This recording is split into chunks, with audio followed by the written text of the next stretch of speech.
Утро на берегу озера. Вроде бы в этом нет ничего необычного, но я очень волнуюсь, потому что это утро станет для меня особенным. Я нахожусь в новой, совершенно неизведанной мне стране. Я в Армении, и я начинаю свое путешествие.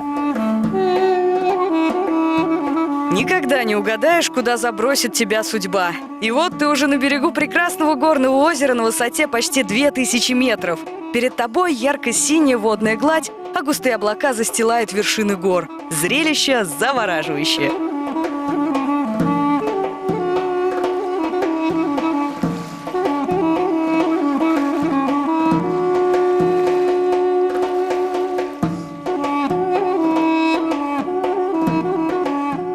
Сиван – самое большое озеро на Кавказе. Его площадь 1240 квадратных километров. Своим названием оно обязано переселенцам с берегов теплого, почти никогда не замерзающего озера Ван. Из-за холодной воды и скрытых воронок ванские армяне называли его Сев-Ван, то есть Черный Ван. А по-моему, это озеро – идеальное место для созерцания. Но уже рассвело, пора отправляться в путь.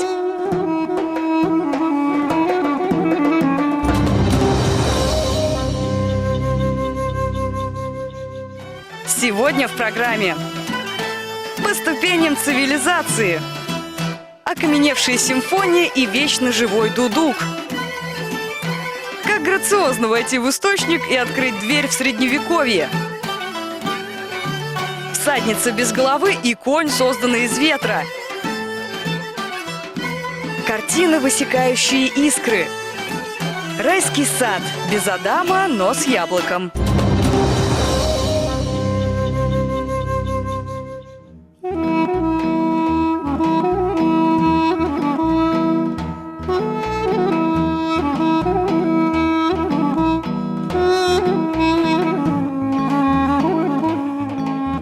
Зеленые перевалы, выжженные солнцем горы, мирные деревушки и ощетинившиеся башнями крепости, вулканы и ледяные торосы, серебристые ленты рек и голубовато-фиолетовые камни. Солнечная, яркая природа и трагическая история – все это Армения. Маленькая страна с древней и великой культурой. Щедрая, мужественная и красивая.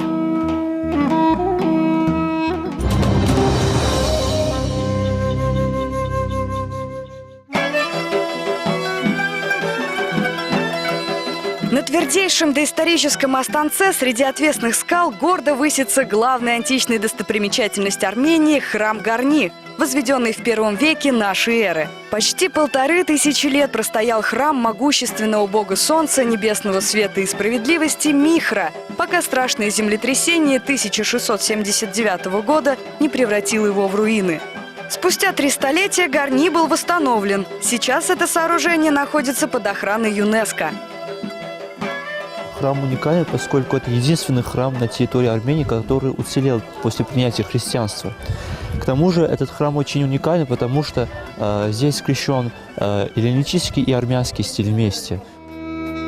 Как всякий античный храм, Гарни безупречно красив, строен и пропорционален. Но хоть строгие ионические колонны, ритмично вьется на глубоком рельефном орнаменте виноградная лоза, в которую вплетаются пышные восточные цветы, листья орешника, гранат. Эти стилизованные растительные мотивы – типичные элементы армянского эллинизма. Храм будто вбирает в себя окружающий пейзаж, становится его частью.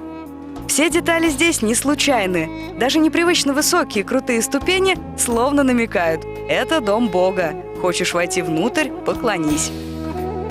Вообще-то в армянской мифологии встречаются очень интересные божества. Например, армянская мифология единственная в мире, где встречается бог гостеприимства. Ну, это не случайно, потому что ведь армянский народ очень гостеприимный, вы как-то уже это заметили. Внутри храма находится святилище, где предположительно стояла статуя Михра. Здесь отправляли свой таинственный культ поклонники солнечного бога. И кто знает, не сопровождались ли эти мистерии пением музыкальных инструментов, как сегодня меня сопровождает в Гарни теплый мягкий голос дудука.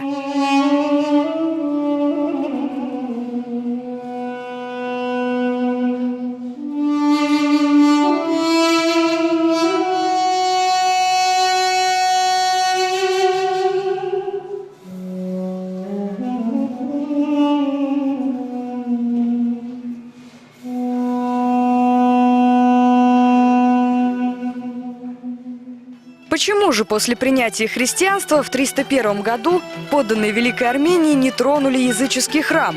Историки полагают, что в те времена Гарни был любимым местом отдыха сестры царя Тердата III.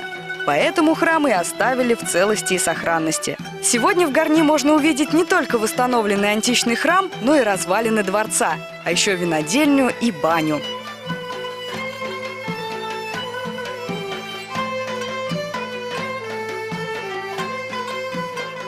Самвел, это самая древняя баня, в которой я когда-либо была. Как она работает? Баня состоит из 3 комнат. Первая комната, где была, собственно, холодная вода, теплая вода и горячая вода.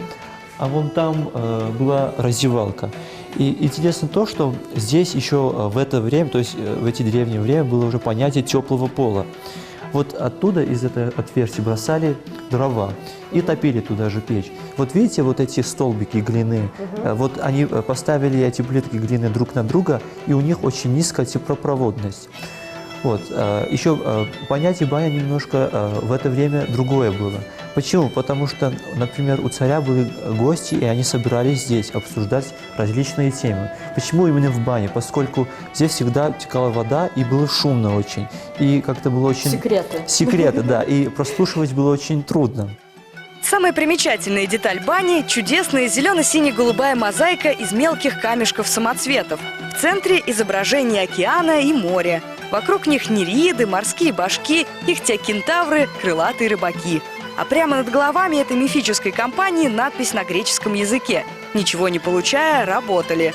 Что она означает, кто и зачем ее оставил, сказать трудно. Во всяком случае, ученые толкуют это древнее послание по-разному.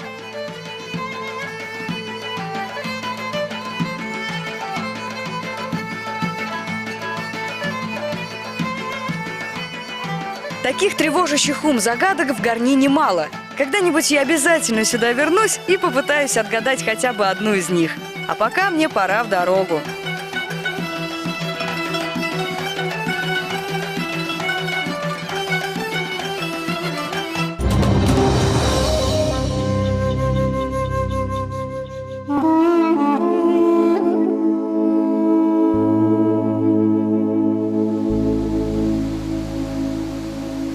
Буквально в нескольких километрах от Гарни можно увидеть настоящее чудо природы. Еще одно удивительное место под красивым названием «Симфония камней». Такую необычную форму камни получили при застывании вулканической лавы. Ну а название «Симфонии», потому что похоже на огромный орган. Что ж, природа Армении не перестает меня удивлять.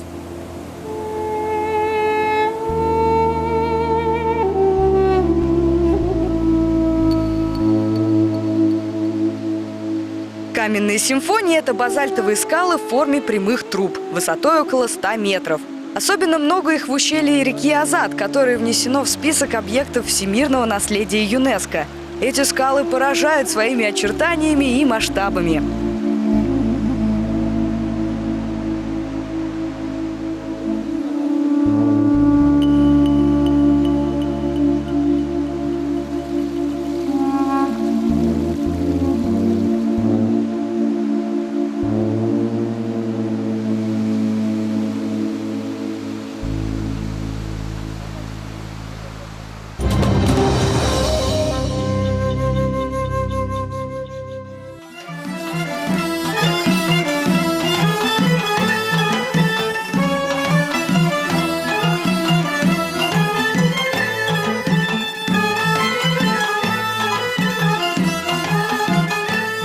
Сейчас мы с Арамом, моим проводником из турфирмы Find Armenia, поднимемся на самую высокую гору этой страны – Арагац. Более 4000 метров! Я просто мечтаю побывать на такой высоте.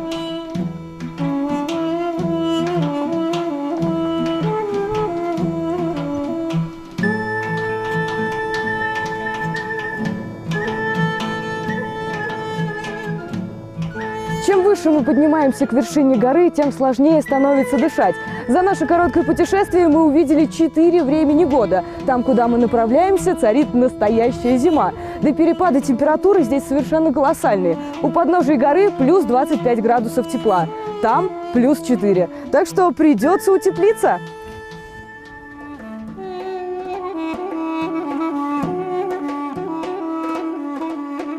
теплых вещей в горах делать нечего. И неважно, лето на дворе или осень. Но холод не единственная неприятность, с которой придется столкнуться при восхождении. Нужно еще привыкнуть к разреженному горному воздуху.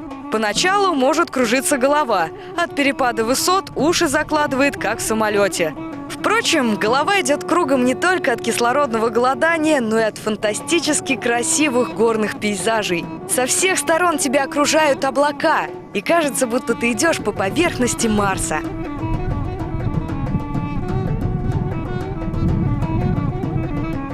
Наконец-то мы прибыли на гору Арагас. Здесь, на высоте 3200 метров, находится озеро Карелич или Каменное озеро. Естественно, как и у всего в Армении, у него есть своя легенда. Давным-давно на горе Арагац жили каменные драконы. После смерти они превращались в быстрые реки и без особого сожаления разбегались в разные стороны. Но 4 брата-дракона были очень дружны и не хотели разлучаться ни при жизни, ни после нее. У подножия горы выкопали они огромную яму, в которую, став реками, направили свои воды. Так на Арагаце появилось озеро Карелич.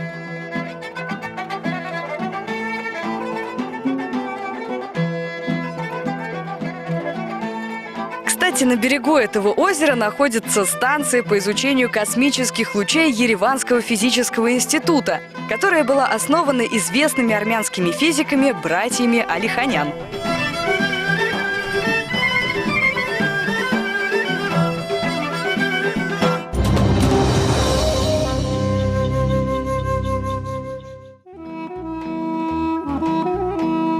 Раз уж мы заговорили о драконах, самое время вспомнить о замках. Благо, в Армении их много. Нам даже не придется покидать Арагац.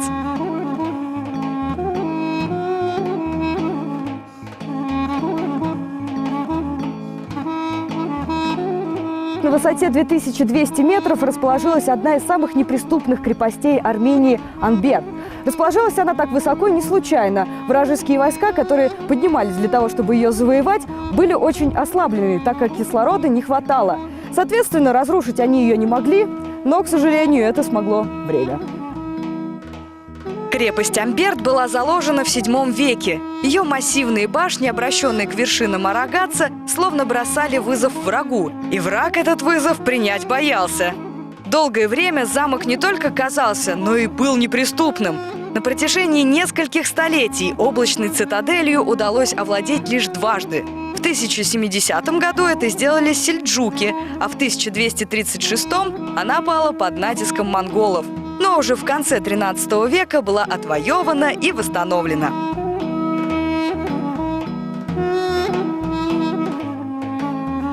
А вот и вход в крепость. Первое, что поражает мое воображение, это вот этот огромный камень. Весит он, наверное, больше тонны. Это была дверь. Вот здесь мы можем наблюдать такой небольшой желобок. Сюда этот камень вставлялся. Причем механизм был настолько отлажен, что открывать и закрывать эту дверь мог всего лишь один человек. И снаружи, и изнутри Амберт – само воплощение Средневековья. Не случайно эта крепость так полюбилась кинематографистам. Здесь снимали, например, нашумевший фильм «Сволочи».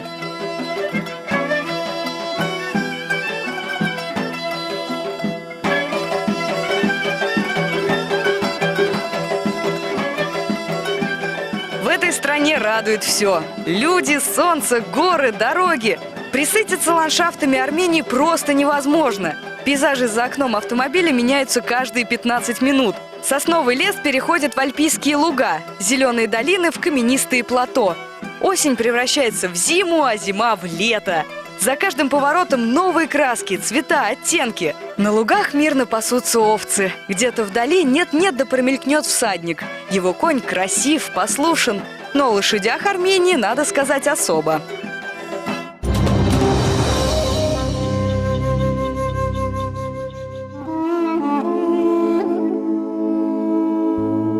Бесценные арцахские скакуны.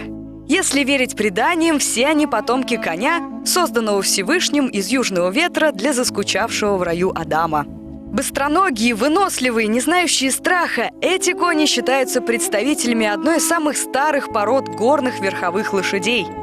Своими победами прославленная армянская конница древних времен во многом обязана резвым красавцам Арцаха. Эти лошади идеально приспособлены к нашему региону. Они умеют выживать в горах. В дождь, снег, в туман легко находят дорогу. А еще они могут защищаться от волков и защищать от них жеребят. Табун Карена насчитывает 30 лошадей. Все они привыкли к свободе. Им не нужны теплые денники. Дни и ночи эти кони пасутся в горах. Когда лошадей держат в помещении, в конюшне, это не самым лучшим образом сказывается на их здоровье. Лошадь должна постоянно находиться в движении. Лучше всего, если она будет расти в таких условиях, в которых ей потом придется работать. Когда лошадь держишь в горах, она всегда готова к дальнему походу. Соблазн прокатиться на арцахском скакуне был слишком велик, и я не удержалась. Первый раз на лошади я залезла почти как профессионал. Осталось теперь понять, как ей управлять.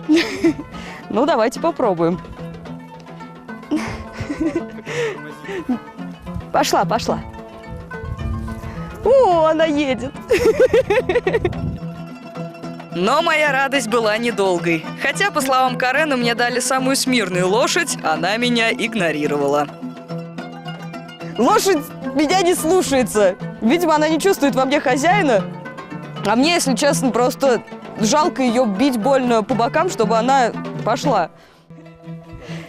Давай, пойдем, красавица. Опа, ну куда? Не туда, пойдем вон туда. Туда. Она опять меня не слушается.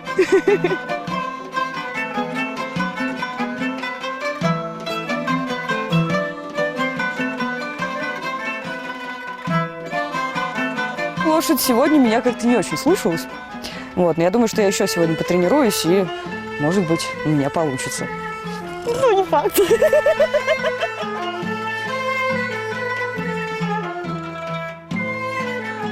Ну, давай, пойдем. Пойдем. Опа!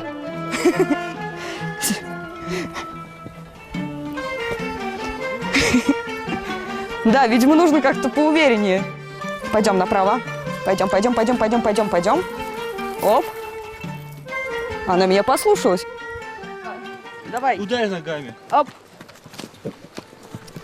Давай, Филя. Пока я отчаянно пыталась подружиться с лошадкой, мне не давала покоя мысль. А как же туристы совершают конные прогулки? Неужели все они превосходные наездники? Оказалось, такой проблемы просто не существует. Если во главе кавалькады находится умелый всадник, за ним инстинктивно пойдут и остальные лошади. Эти скакуны – само благородство и красота. Жаль покидать их, но впереди меня ждут новые приключения. Кто знает, какие еще испытания мне придется сегодня пройти.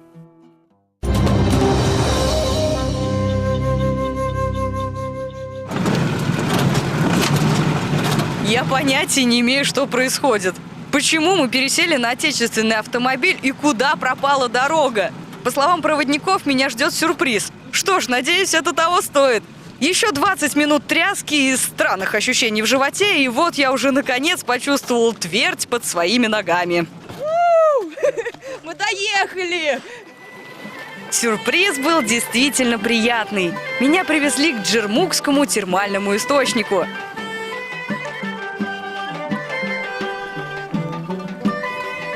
Неподалеку от курортного города Джермук располагается множество термальных источников. Все они разной температуры, вот конкретно этот 54 градуса. Собственно, сам город был построен ради этих источников, чтобы люди могли приехать сюда и поправить свое здоровье. После долгих походов по горам, думаю, этим я сейчас и займусь.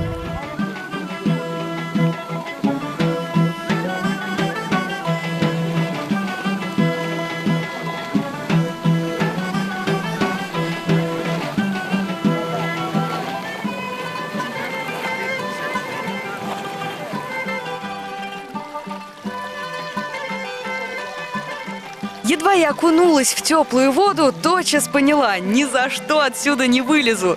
Каждые 10 минут источник начинает бурлить, словно кто-то включает особый режим, как в джакузи. Вода нагревается глубоко под землей и выходит на поверхность, обогащенная солями и газами. У джермукских источников богатый химический состав. По своим целебным свойствам они могут соперничать со знаменитой Карловарской водой.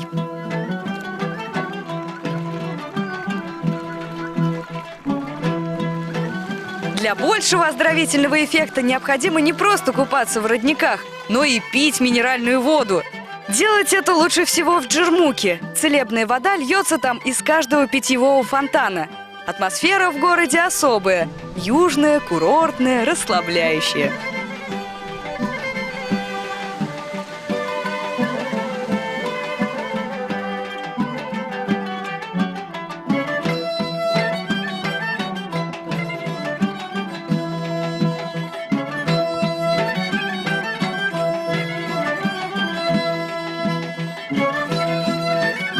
Впечатлений в этот день было так много, что в какой-то момент я сказала себе: ну все, меня уже ничем не удивишь. Ну и тут же удивилась, увидев очень странные картины. Сложно так сходу определить, в какой технике они выполнены, но на обычные краски это точно не похоже. К счастью, около картин стоял автор. Свои картины я создаю с помощью натуральных красок. Я беру их у самой природы. Это камни, земля и растения с горных склонов. Айк перетирает камни в пыль и мельчайшую крошку, которую затем смешивают с особым раствором. Все это позволяет создавать объемные, сложные картины с необычной фактурной поверхностью и интересной палитрой.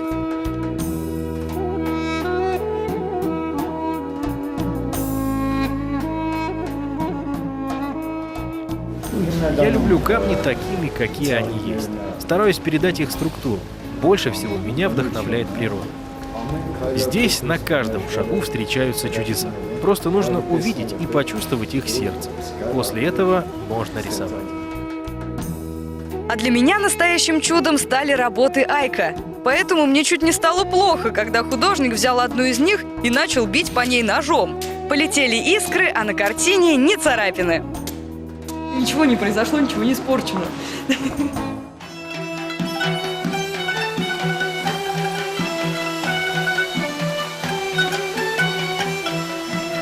Волосы русалки.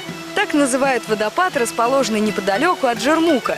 Говорят, на вершине горы стоял когда-то замок владетельного князя. И была у него сказочно красивая дочь, которая, как водится у благородных особ, полюбила пастуха. Отцу это не понравилось, и он пригрозил превратить непокорную княжну в русалку, если она не перестанет видеться с простолюдином. Девушка не послушалась и ночью свесила из окна замка свои длинные косы, чтобы возлюбленный мог по ним забраться наверх.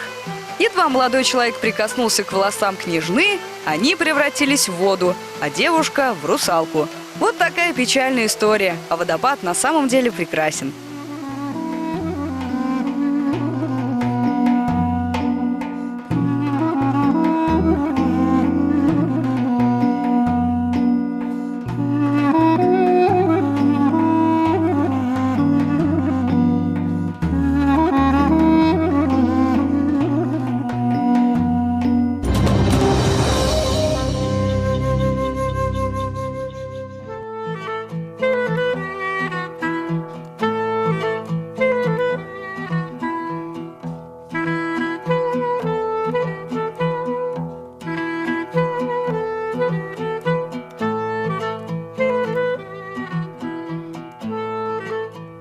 Пройдя буквально пару метров от проселочной дороги, я очутилась в настоящем раю. Это яблоневый сад. Самое интересное, что здесь в качестве сорняка растет дикий виноград.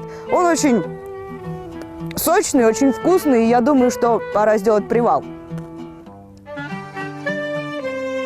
После насыщенного дня попасть в такое идиллическое место – большая радость. Особенно в это время года. Сезон фруктов в Армении заканчивается в ноябре. В самый разгар осени здесь можно побаловать себя румяными яблоками и сладчайшим виноградом, что я и сделала.